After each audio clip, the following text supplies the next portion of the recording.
ঘন্টার ভিতরে 3-4 বার কারেন্ট যায় আছে। এতে বাণিজ্যিকভাবে মানুষ ক্ষতিগ্রস্ত হচ্ছে, ব্যবসায়ীরা লোকসানের মুখে বসেছে। একদিকে দ্রব্যমূল্যের ঊর্ধ্বগতি, অন্যদিকে বিদ্যুৎ নাই, মানুষ একটি দুঃসহ অবস্থানে আছে। এই অবস্থা থেকে আমাদের বেরিয়ে আসা প্রয়োজন। গরমের সঙ্গে বাড়তি ভোগান্তির আরেক নাম লোডশেডিং।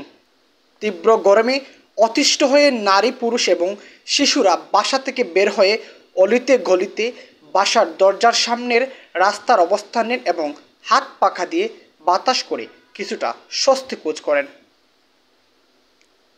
মাত্রাভিত্তিক ঘন ঘন লোডশেডিংয়ের প্রতিবাদে গলায় বাল্বের মালা দিয়ে পদযাত্রা করেছেন সিলেট কল্যাণ সংস্থার সভাপতি মোহাম্মদ এহসানুল হক তাহের। বুধবার সিলেট নগরী সুরমা পয়েন্ট থেকে শুরু করে জিন্দাবাজার চৌহাট্টা আম্বরকানা পয়েন্ট হয়ে বাংলাদেশ বিদ্যুৎ উন্নয়ন বোর্ড বিক্রয় ও বিতরণ বিভাগ 1 আম্বরকানা সিলেট অফিস পর্যন্ত গলায় বাল্বের মালা দিয়ে পদযাত্রা করেন তিনি। এ সময় তিনি বলেন, ঘোষণাকে উপেক্ষা করে বিদ্যুৎ বিভাগের কিছু কর্মকর্তারা হয়তো বা আমি মনে করি যে সরকারের ভাবমূর্তি ক্ষুণ্ণ করার জন্য এই পায়তারা ওরা লিপ্ত। কারণ দিনের মধ্যে 24 ঘন্টার মধ্যে বলা যায় যে প্রায় 10-12 ঘন্টা কারেন্ট থাকে না। এটা হচ্ছে আমাদের জন্য একটি দুঃসাধ্য বিষয়ে দাঁড়িয়েছে। এই গরমের মধ্যে, এই ব্যবসা গরমের মধ্যে মানুষ অতিষ্ঠ। একদিকে এইচএসসি পরীক্ষা চলতেছে, আরেকদিকে প্রায় স্কুলে এখন পরীক্ষা চলতেছে, মাসিক, সাপ্তাহিক, এবং এমন কোনো ঘর নাই যে ঘরে শিশু নাই। এই দুঃসহ অবস্থানের মধ্যে আমরা দেখতে পাচ্ছি যে লোডশেডিংয়ের একটি মারাত্মক ভয়াবহ অবস্থা।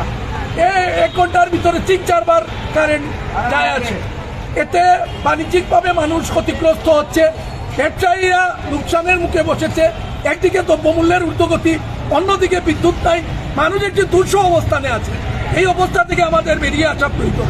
আমি মনে করি সরকারের ঊর্ধ্বতম কর্মকর্তা যারা আছেন সরকার পরিচালনায়, তাদের সকলের কাছে অনুরোধ রাখবো, এই সিলেট মহানগরী তথা সিলেট জেলায় এই বিদ্যুতের লোডশেডিংয়ের যে একটি ভয়াবহ পরিস্থিতি হচ্ছে, এটা কেন হচ্ছে সে ব্যাপারে সুষ্ঠু তদারকি করা প্রয়োজন।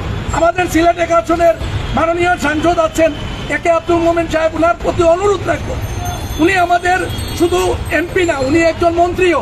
আমি অনুরোধ রাখবো যে উনার মাধ্যমে হোক এবং বিদ্যুতের যারা দায়িত্বশীল আছেন সরকারের পক্ষ থেকে ওনাদের সকালের কাছে উদাত্ত হবেন।